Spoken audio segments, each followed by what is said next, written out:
Good morning everyone! For today's video ay mag-varnish tayo ng lamesa. Ang kakailanganin po natin ay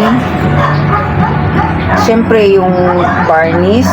Ang kulay po nito ay kakulay lang nitong table. Ito yung bavarnishan natin ng lamesa. Tapos may brush tayo. Ito yung binili natin sa DIY. At meron din tayong sandpaper o liha. Binili rin natin sa DIY. At saka yung gunting natin para panggupit natin ng liha.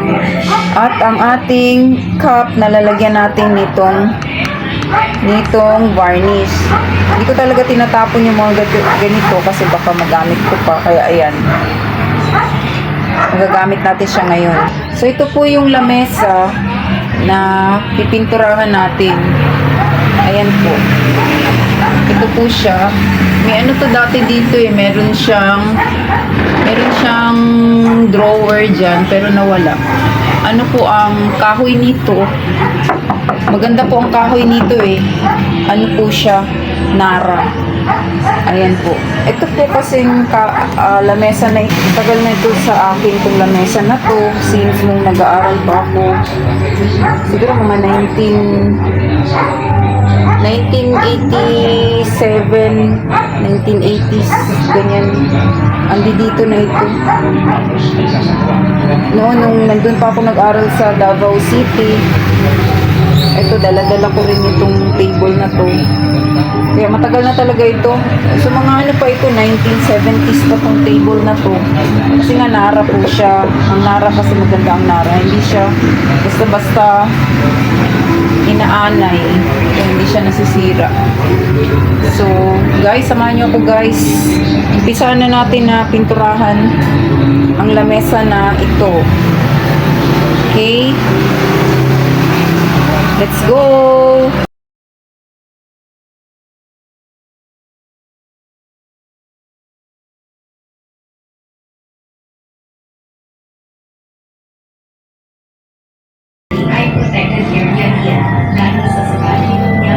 Ito po yung liha or sandpaper. Ito.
get newspaper. Kaso wala na akong newspaper ngayon.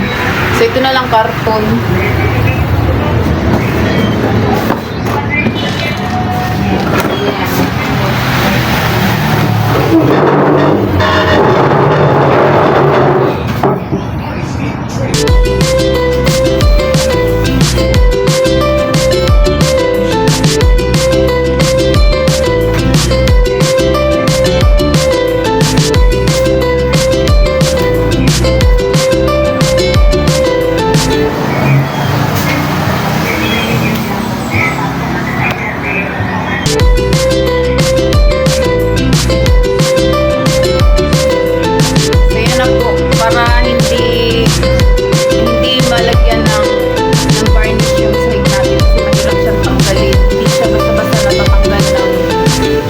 Siya basta-basta matatanggal ng tubig, kailangan mo ng lacquer thinner para alisin ang stain yung sa sahig. So, yan na po. Umpisahan na po natin yung ating pagbavarnish.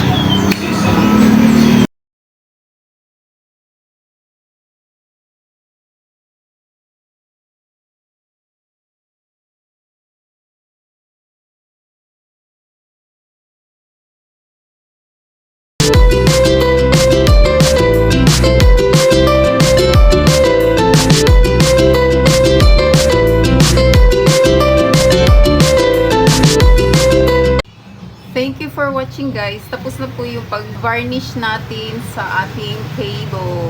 Thank you very much.